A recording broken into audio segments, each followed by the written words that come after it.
I think. It spanned. I thought it spanned 41 to 49. No, because the opening scene where he's like big and like beat up, that was in 61. That was in 40. No. Then it would have been 20s to 40s. Not the very first scene when he's reciting. I'm sorry. Rehearsing. When he's an old man. Yeah, Yes, I'm sorry. That's in the 60s. I forgot that was the first scene. Yeah. I was thinking the first scene was the fight. Yeah. No, the fights took place in throughout the 1940s, maybe a little into the 1950s, and then he retired. Yeah. And then the end of the movie takes place in the 1960s. Yeah, no, I forgot that that was the first scene. Yeah. When you said that. I've been a little out of the conversation the last. I know you've been trying to help our patrons, so. If you guys already went down this rabbit hole, just stop me. I don't think Tyler's even done giving his takes. I'm not. Oh, okay. Yeah, but it's okay. I appreciate that you came back in raring to go. I'll say I really did. I truly loved this film. I was surprised that I did. I thought that I was gonna just be whatever about it, and part of that is like hot take. I don't like Taxi Driver. I haven't seen Taxi Driver, and that's the movie I'm planning on picking next year. Yeah, but just know, like, I don't personally like it. That's fine. I just feel like it's so famous. It's incredibly famous. Yeah. But just like Raging Bull, and to be honest, Taxi Driver has kept me from watching Raging Bull because I didn't like Taxi Driver. And they're both Paul Schrader screenplays. Mm-hmm. Mm-hmm. And this, I mean, gosh, I thought it was so terrific. I mean, I really thought this was super well executed. Like I said, even with Dr. Strangelove, I had an interesting experience watching these movies where I felt like, man, this feels like it could have been made this year. Like just everything about it, I thought was really, really interesting, really well made, incredibly depressing for sure. But, also to be honest with you, I didn't realize until halfway through the movie, I wasn't sure I was going to admit this on pod. I didn't realize until halfway through this movie that this was a true story. And it was because I was like, man, Scorsese is really making some choices that only make sense for a biopic. And I was like, but I didn't think this was. I thought this was an original screenplay. And I was like, man, like, this feels very real life. And so finally I just Googled Jake LaMotta and I was like, okay, good. Like, he's a real person. That makes more sense. But all of Scorsese's decisions felt like they really existed to support the real life person versus being hyper sensationalized like a Rocky or a Creed or a Warrior or, whatever else, or a $1 Million Baby. Yeah. Which are very fictionalized. So I think maybe since you were embarrassed or you didn't want to admit it on pod, I think I would have thought the same thing if I hadn't looked at the IMDb and seen Jake LaMotta credited as something. I don't remember what he was credited as, but he was credited somewhere online. And I was like, oh, that's a real dude. Because I think I was about a quarter of the way through the movie when I had looked at it. And I think I would have gone maybe the whole movie without realizing that it was a true story. Yeah, I mean, I felt halfway through, like I said, like the decisions were in support of that kind of a story, but I just thought it was excellent filmmaking, and then realized it was a true story, which is, I think, really cool and interesting that Scorsese let me know that it was a true story without ever telling me that it was a true story, because I don't think it opens with any kind of "this is a true story." No. But halfway through, I was like, this has to be a true story. And it was. And I think that is an actual nod to the filmmaker, that he made something feel so visceral and real and could only be real life. It felt, and maybe that was one of the things I struggled with, was it felt like a very real, very self-destructive man. And I just struggled to connect with him and struggled to root for him. And I think that was also one of the things I struggled with. And sorry, I think I just forgot to say that. But like, it was hard for me to connect with Jake, despite us sharing a name. And or maybe because of. Yeah. I don't feel like he was trying to get us to root for him either, though. No, I don't think he was trying to get us to root for him, but I think that it makes a movie watching experience easier. Sure, At least sure. if you can connect with or root for the protagonist. Yeah. And I'm not saying that you always need to be rooting. I feel like it's an easier watch. Uh-huh. Go for it, Scott. Why don't you go? Yeah, I would say I had an okay time watching this movie for just the enjoying my time doing it aspect of it. I think there's a lot of like critically really good things about it. I knew it was a true story because I read everything ahead of time. But there were a couple things that weren't accurate to the actual timeline, like in the real life story. So like she was born in 1930, he was born in 1922. And so in 1941, she was actually 11, not 15. And Wow. she didn't actually meet him until 45. So they just rearranged some of the things in his life To for make this it more story. palatable. Well, no, they actually met in 1945 at 15. Like he just moved some of the fights and stuff Got it. after they met. got when it. in reality, those things had already happened before he met her. Gotcha. Okay. So like because 1941, he's 19. right. That was one of my only he did not look like a 19-year-old. He didn't read like a 19. Because he was IRL like mid 30s. But he also just his decisions, his interactions read a lot more mature. Uh-huh. Yeah. Have you guys? Did you guys watch Daredevil? No. The show or the movie? The show. No. Well, then this isn't going to hit with any of you. But Some tots it might. But in Daredevil, in the first season, they kind of cut back and forth between his childhood with his dad as a boxer, and then his present day. And he, to me, read a lot like his, single father, boxer dad, as like, but he was in his 30s as well. Yeah, he didn't exactly. read like a 19-year-old kid. Right. Yeah. But he read way like De Niro played the part older than 19. and I think that I don't know that like as far as like a movie making, like it's not making like telling this guy's story accurately, but it maybe makes it more compelling to me to like because 30 is an old boxer, right? Like Right. he's a little bit more of an underdog story at that point. Yeah. And At 19, it's like, okay, you just haven't gotten your break yet, but it's around the corner. Yeah, but a 30-year-old like a 30-year-old boxer is like he is struggling and he knows he can make it or whatever it is. So that's interesting. Yeah, it was interesting because the opening fight, I mean, after you're in the movie a little bit, like his first fight when he fights the guy that they end up calling it for the other guy. Yeah. Like, that happened when he was 19. Wow. Like he was trying to get into the heavyweight or the middleweight championship at 19. Wow. Which I think is really interesting. Yeah, it's a super compelling real story. But I'm not sure why he made the choice to rearrange some of the events of his life in those early years. My guess is to fit Robert De Niro, casting Robert De Niro. Yeah, because the first marriage, it was because they looked like they were already married for like multiple years, like the way that they talked to each other and treated each other. Yeah. I'm like, okay, but he's 19 right now, so that it just felt a little weird to me. But Part of that is also like dating ourselves. That it's like that. I mean, that people got used to get married earlier. Like when they got married, she was 16 and he was 23. yeah, my grandparents got married when they were 17 and 18. Yeah, my parents were married at 19. Yeah. It's something I heard that Scorsese say as well, and maybe this plays into it. Maybe I don't think the film itself reveals when Jake's supposed to be born or alive or anything. Scorsese almost kind of made it sound like they used Jake as a template to create the character for the film.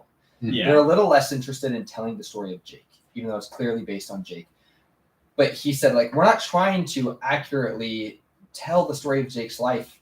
Jake inspired this character, and we want to. And he even said, if we tried to do that, if we asked Vicky LaMotta, what was your experience like? If we asked his brother, what was your experience like? We would have a Rashomon type situation where we get different depictions of him from every person. So we took all of that collectively and crafted our own character and told that character story. This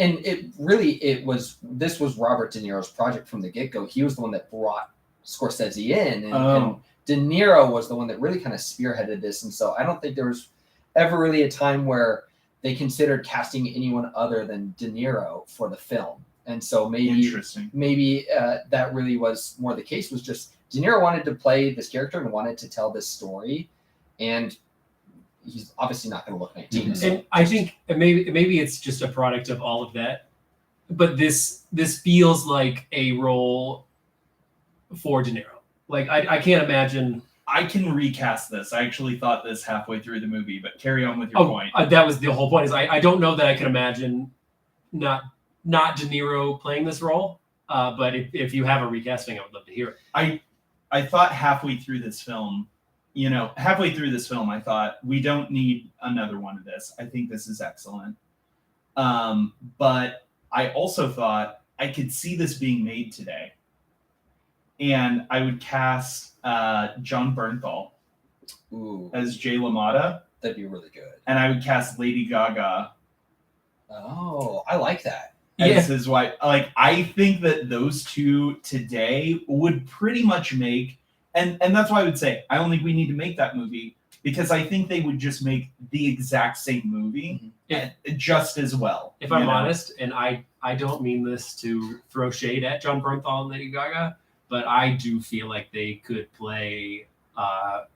Because I don't feel like it's a hot take to say that they were trashy, Yeah, totally. and I feel like Totally. they could play. They can play trashy. Trashy. Characters are John Yeah. Bernthal and Lady Gaga. Yeah, John Bernthal and Lady Gaga You can s- play trashy. can play people? trashy. No, I don't think they're Okay. trashy people. I think that they could play a Oh, trashy I see. They person can play Yeah. trashy roles. very, Wow. very well, Yeah. and probably even better than Robert De Niro. I agree. Could do that. So I see what you're saying. I feel Yeah. like Robert De Niro did a pretty good job. I think he did. Trashy. I think he did a good great. job, He did great. but I feel like I would maybe even buy it a little bit more from John Bernthal. Mhm. Maybe that's just based off of some of the roles that John Bernthal has I'm gonna be taken. honest. I don't Right. know John Bernthal. But Fine, yeah. Shane Shane from Walking Dead. Dead, Oh, okay.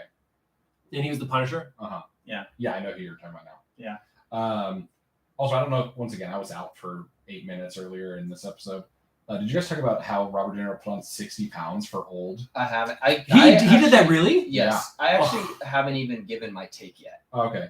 So I also really liked this movie. I was a little conflicted about how I felt about the movie. I would say maybe 30 minutes in, I actually really wasn't sure if I liked this or not. And it really wasn't. I kind of gradually warmed to it, but around the hour mark was kind of finally when I was like hooked on the movie. And then everything past that point, I really, really liked. And I think what happened was I finally had some sort of emotional connection to the movie. Because Jake, you said like I really struggled to root for this character, this or that. I felt the exact same thing, and I asked myself, like I remember thinking to myself a couple times, like why should I care about this character's story? And it wasn't until halfway through that I finally started to feel some sort of emotional feeling about the movie, and I think that it was just that I really started to kind of despise, but also really pity Jake. And that was like I think the emotional buy-in that I needed to compel me to the rest of the film. And then it really helped after I watched the movie reading up about Jake's story, which I think this movie almost underplays how bad of a person he was. He was a really bad person. And it was really interesting when Jake, the real Jake in real life, went to the premiere of this film. He actually brought Vicky, even though they were separated at the time, he brought Vicky to the film. And in his words, he said it was the first time that he had his eyes opened to how bad of a person he was. And he looked at Vicky and he said, "Was I really that bad?" And she was like, "You were worse." Wow. And I see why you pity him. And I think if I really thought about it, I would say I do pity somebody that's still self-destructive. And obviously, and I think you mentioned something about this in our group chat about how, he probably had a rough life leading up to this, which is what led him to be the person that he was. And I think I see pitying him. And I do, if I really had to think about it, I would say I do pity him just for somebody who is that much their own worst enemy. But it's still hard to root for him. Yeah. It is. He, like you said, just about his upbringing, one thing that I read was that his father forced him to fight other neighborhood kids for money, and they would use that money for rent. Later on, other than what is already depicted in the film, he admitted to rape. He had raped a woman. He was married 7 times. But Yeah, he was obviously so- a womanizer. He is a way worse person than is shown in the He movie. is, but also both of his sons were killed while he was alive, and so he had to bury both of his sons. Wow. One, I think I want to say died of liver cancer, and the other one was killed in a plane crash. Wow. And so I just am filled with disgust and just a tremendous amount of pity for this very unique character. Yeah. And I think to your point, Jake, pity and maybe like rooting for really aren't the same thing. Like there are people that I despise, but that I do pity their existence. Like, you know, they made awful decisions, but like their life has also been so awful that like it's not that it reduces the weight of their decisions. It doesn't at all. It doesn't excuse them. It certainly explains them, and it makes me pity them even more. That like because I know so many stories of like really awful upbringings that they turned it around. They make decisions to turn it around, Mhm. and those are people that I root for, and that we all root for. You know, the underdog. And then there are people that are dealt a terrible hand and also make terrible decisions. And I think I pity them the most because they had tools and they had people that could have helped them turn it around. And for whatever reason, they chose not to lean into those things. And I pity that existence so much more than just someone who's had a rough life. I think. Oh, sorry. No, that was it. Like to put it in terms of Lord of the Rings, which is the only way I can process things. It's similar to the only way Scott can search a movie is It's to Jurassic start with Park. Jurassic Park. Yeah. Jake LaMotta is truly Gollum.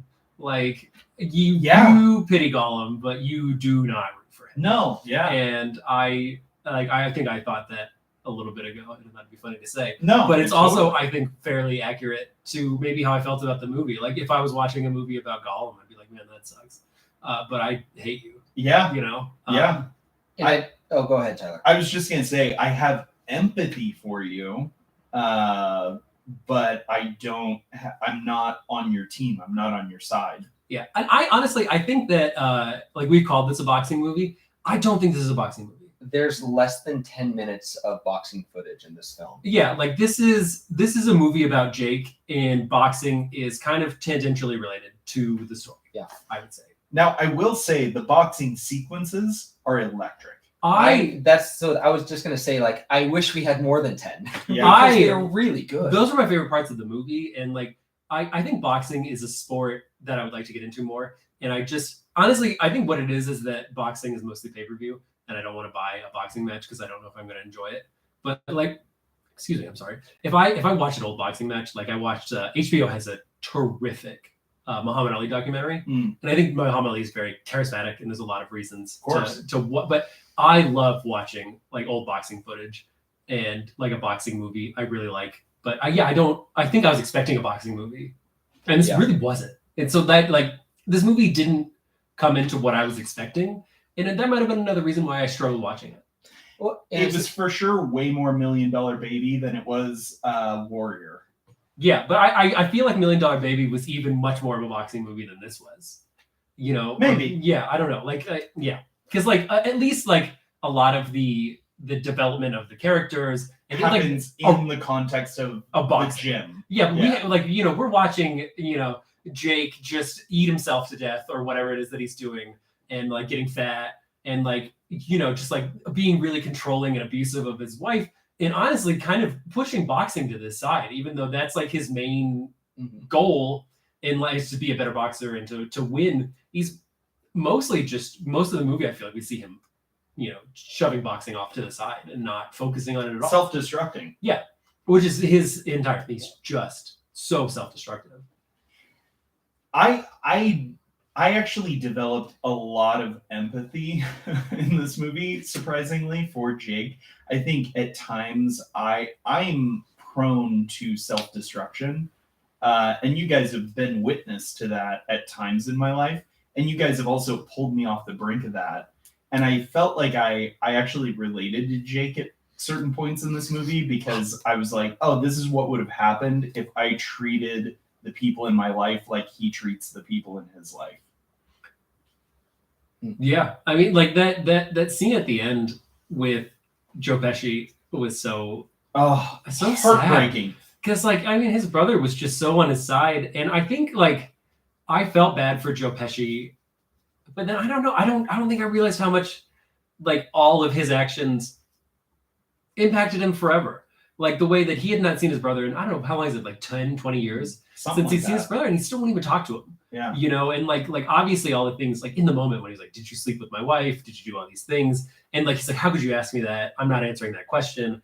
And like obviously that's terrible. But like I don't know, like that, I don't know, that scene was, I think, the saddest scene in the movie for me. Oh, without a doubt, when they're in the car park and he's like hugging and kissing on him, and Joe Pesci is just trying to like pull away from that, it was truly one of the most heartbreaking scenes I've seen. I can't say that I blame either person.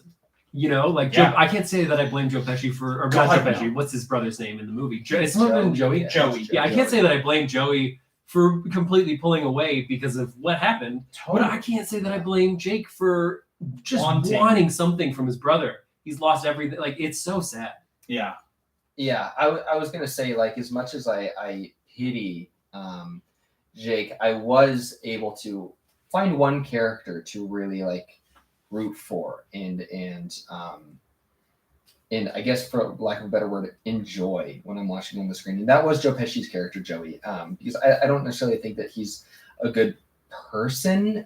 He definitely doesn't seem like maybe he's the best father or maybe the best wife, but he's a Husband. I'm sorry, the best husband, yeah. But he's a really good brother. And I was very endeared with just the fierce loyalty that he had to Jake.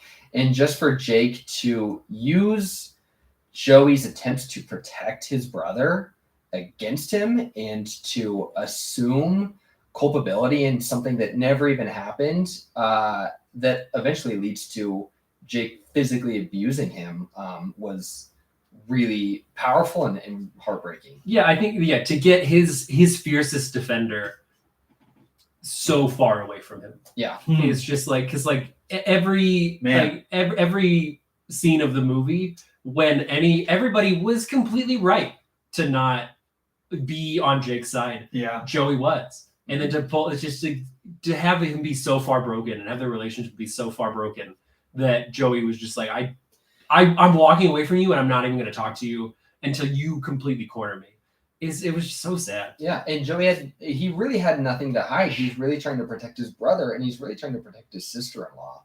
And by doing that, his refusal to answer Jake's questions led Jake to assume the worst.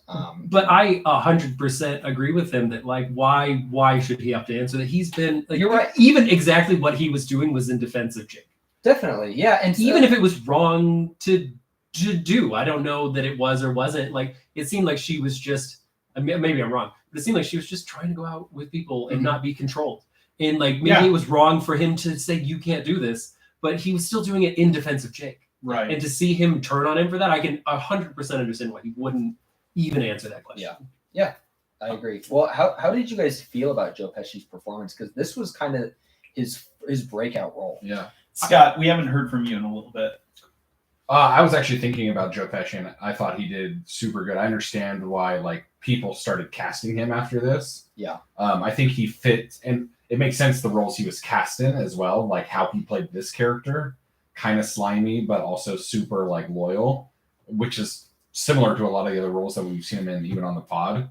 I thought it was interesting too that I believe I read, and maybe you guys already said this, that he's the reason that Moriarty got brought in as well. We haven't said that yet, but yeah, you're correct. Like, he got brought on, and then he was like, no, this is who needs to be Vicky. And it was like her first like role too. Yes. But yeah, I thought he did great. I wish there was more of him in the movie, honestly. Like, from the point that he got beat up till the very end, you don't see him. Yeah. And I just kind of wish I had more of him, because he was more enjoyable to like just see on screen than De Niro was. I I don't know that I've seen enough Joe Pesci movies and performances to have this take, but I don't think that Joe Pesci has ever been poorly cast. I don't think I've ever seen Joe Pesci and think, I wish that somebody else did this. And I don't think I've ever seen Joe Pesci and think, oh wow, he wasn't good. Like he's always great, and he's always, I feel like, exactly whatever part he's given needed.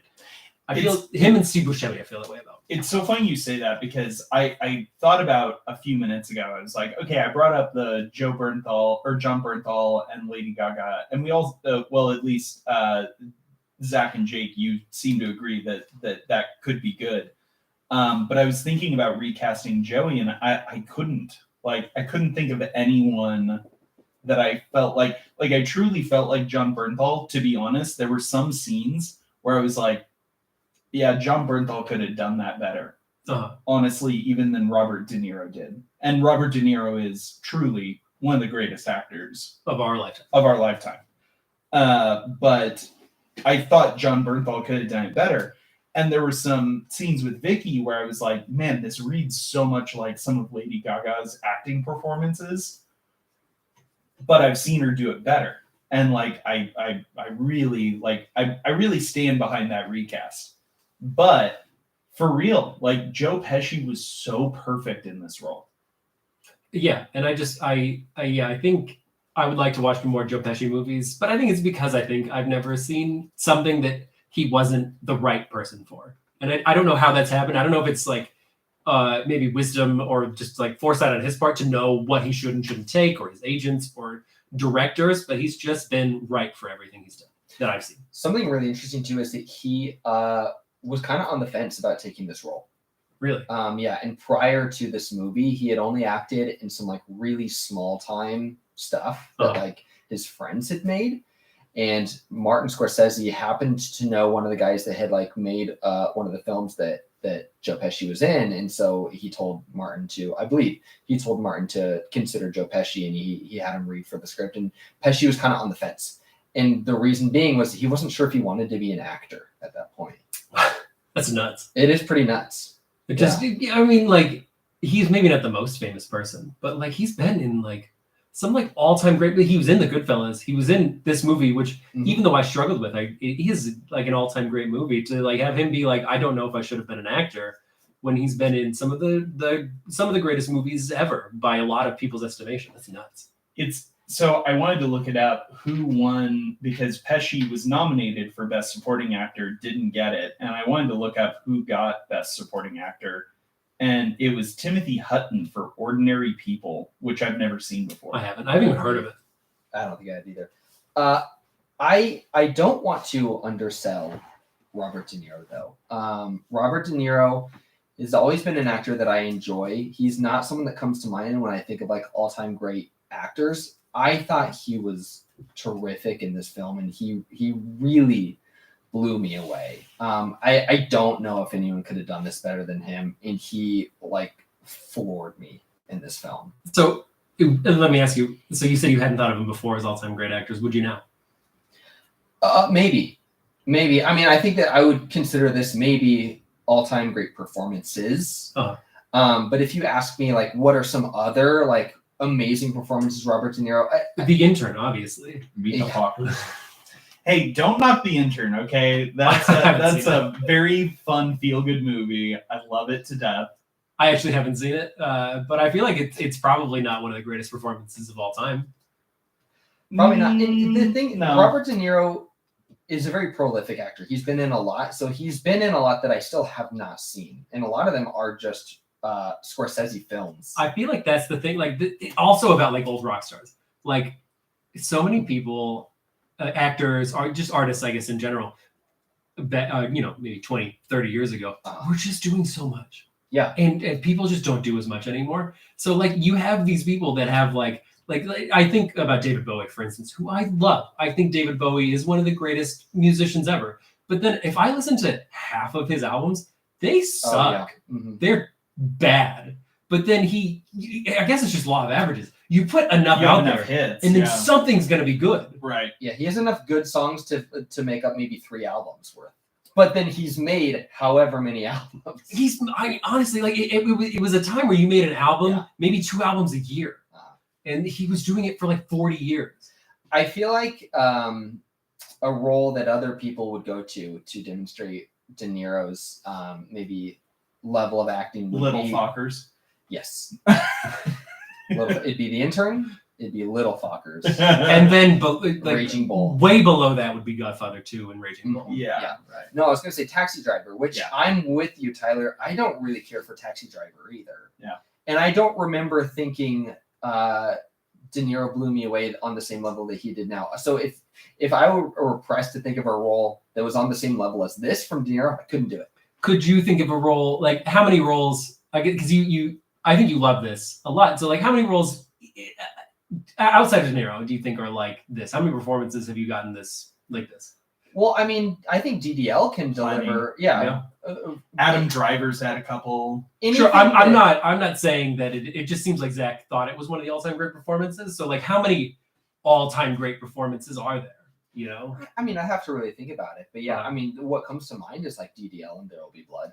Yeah. I feel like Philip Seymour Hoffman is probably given some. Maybe Oh, him in The the Master. Yeah.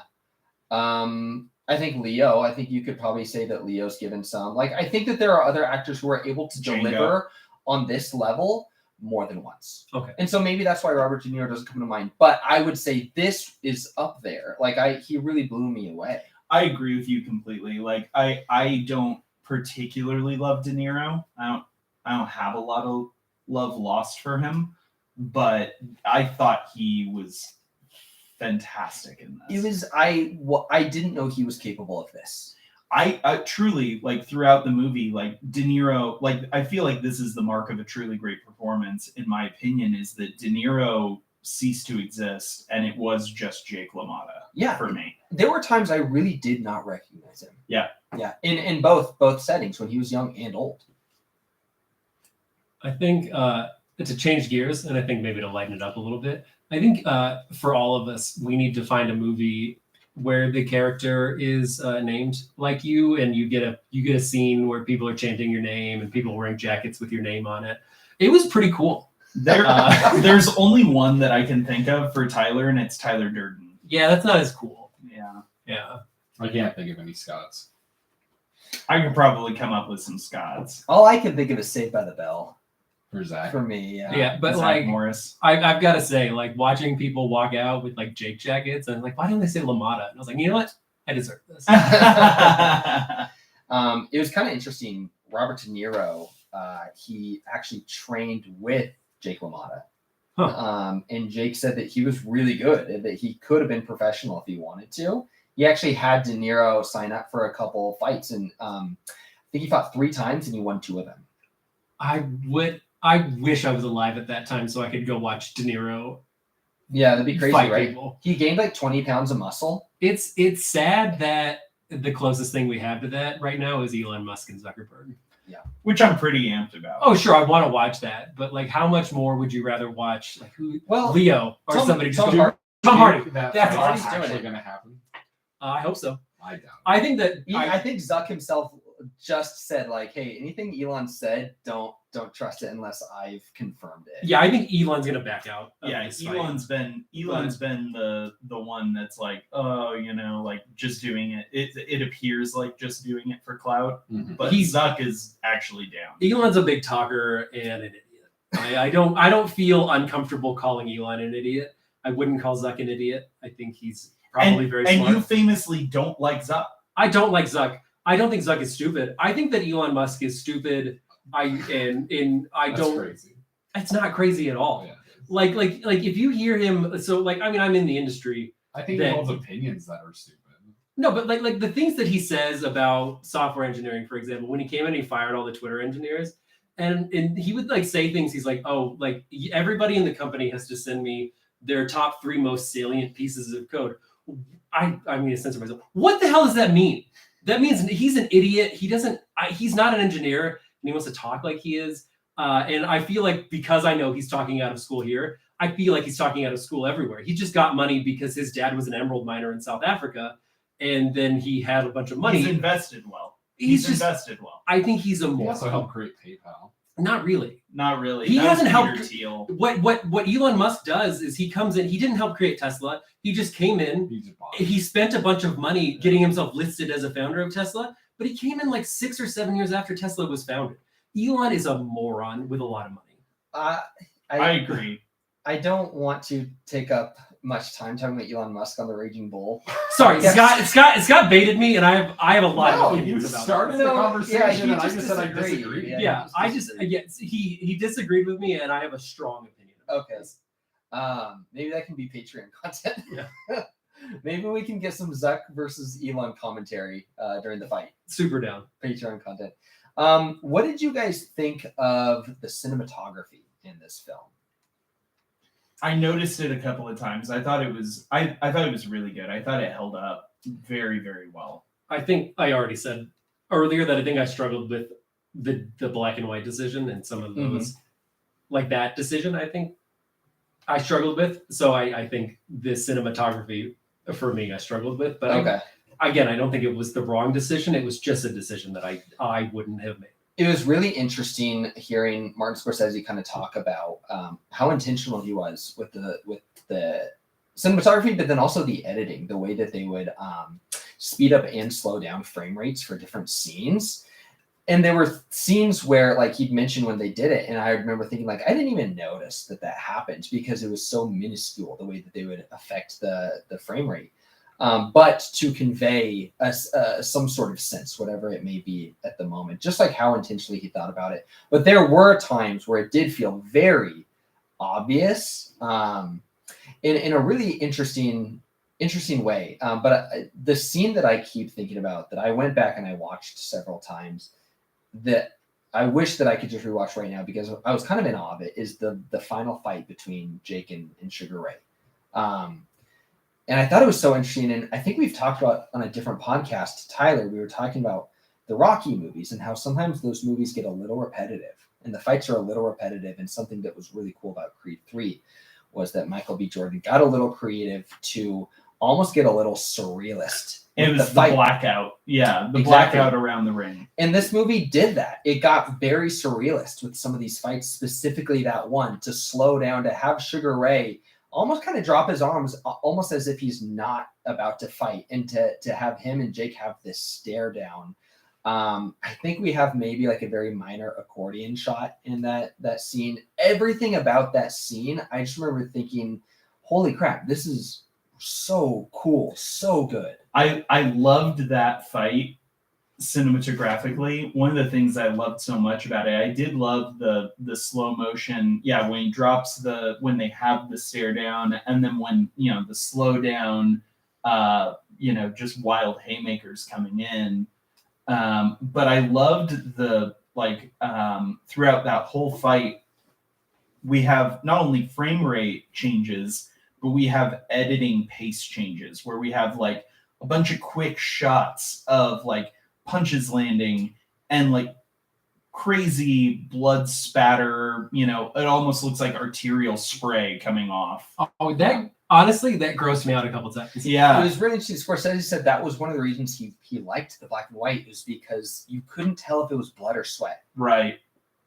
I honestly, it felt very clear to me that it was blood because of the way it squirted. I've never seen sweat squirt the way. Neither of them work quite that way in real slow-mo in a real fight. Neither of them quite work that way, and that took me out a little bit, like, to be honest, where I was like, you know what, like, that was bad prop work. It almost, my interpretation was almost like that was intentionally surrealist. Like it might be. intentionally over the top, the blood splattering on the crowd. It did seem over the top in a almost maybe intentional way. Maybe, but it took me a Sure. little bit out. Yeah. But overall, I really loved that sequence. I thought it was really well made. And it was interesting the way that scene ends. It pushes on the rope and the little bit of blood dropping. I had heard, or maybe I read, that was an image that Scorsese had while he was watching a real match. He saw like there was blood, and he talked about just how visceral of an experience that was, because coming into this, Scorsese had no interest in making a sports movie. And that's probably evident because there's very little sports in this film. And at the beginning, he actually really had no interest in making this movie at all. And he had, I think I texted you guys about this, he had felt like he hadn't had much success in the American film industry and was just going to go to Europe to film whatever he could do. And Robert De Niro was the one who kind of convinced him to take this project on. And Scorsese later credits De Niro as not only saving his career, but saving his life with bringing him into this project.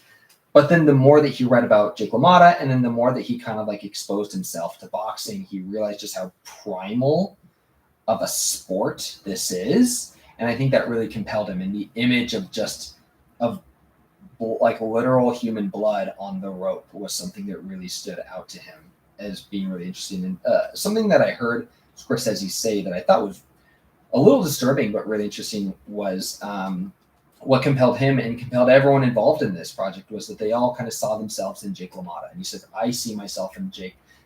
Paul Schrader sees himself and De Niro sees himself, which is kind of a crazy thing to say, but it's interesting, I've heard someone else say that like all of the best filmmakers are perverts.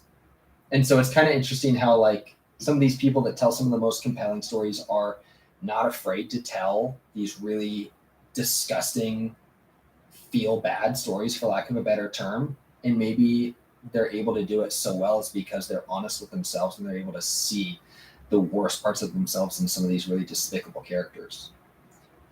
I mean, yeah, to be honest with you, like, I guess getting a little bit vulnerable, like that's something I relate to. Like I'm about finished writing something that, was just, I felt like I needed to write in order to get in touch with emotions that I felt like were there, but I couldn't access. And like, truly, like, I don't think I want anyone to read this.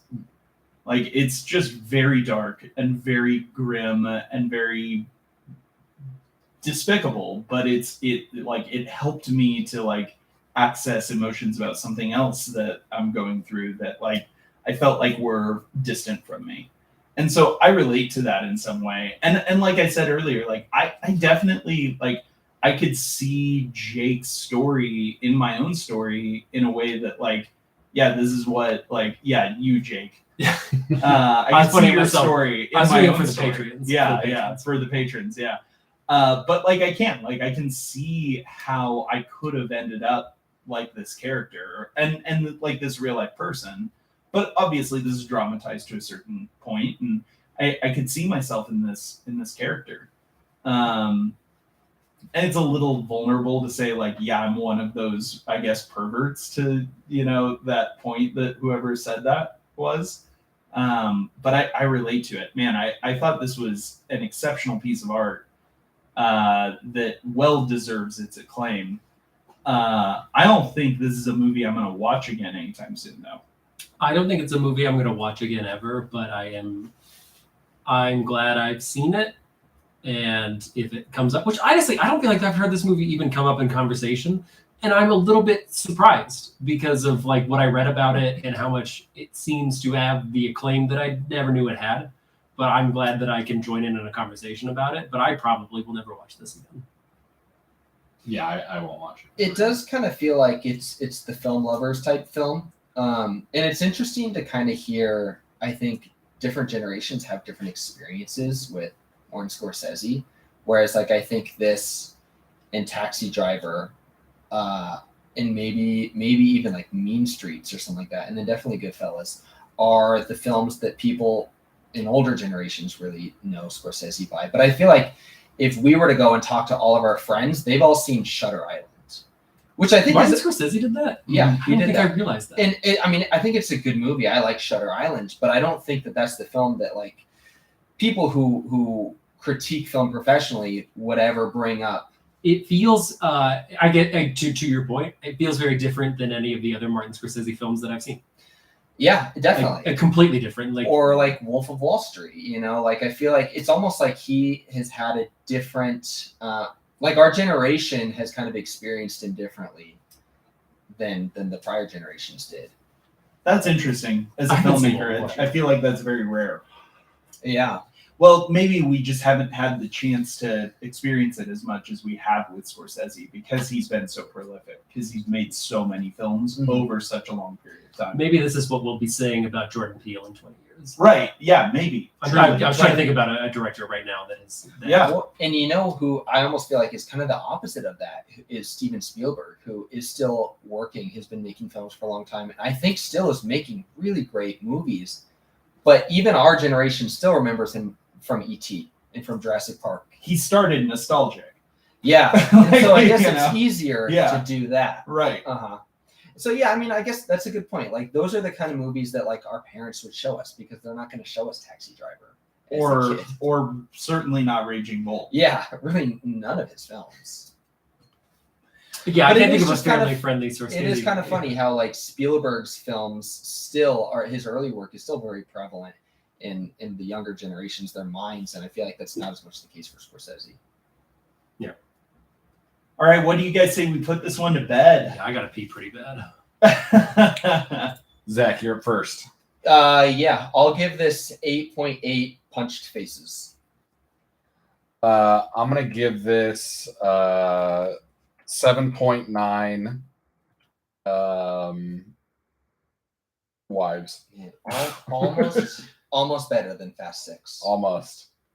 I'm gonna give this 7.6 Italian sandwiches, but I'm sure that's what he was eating.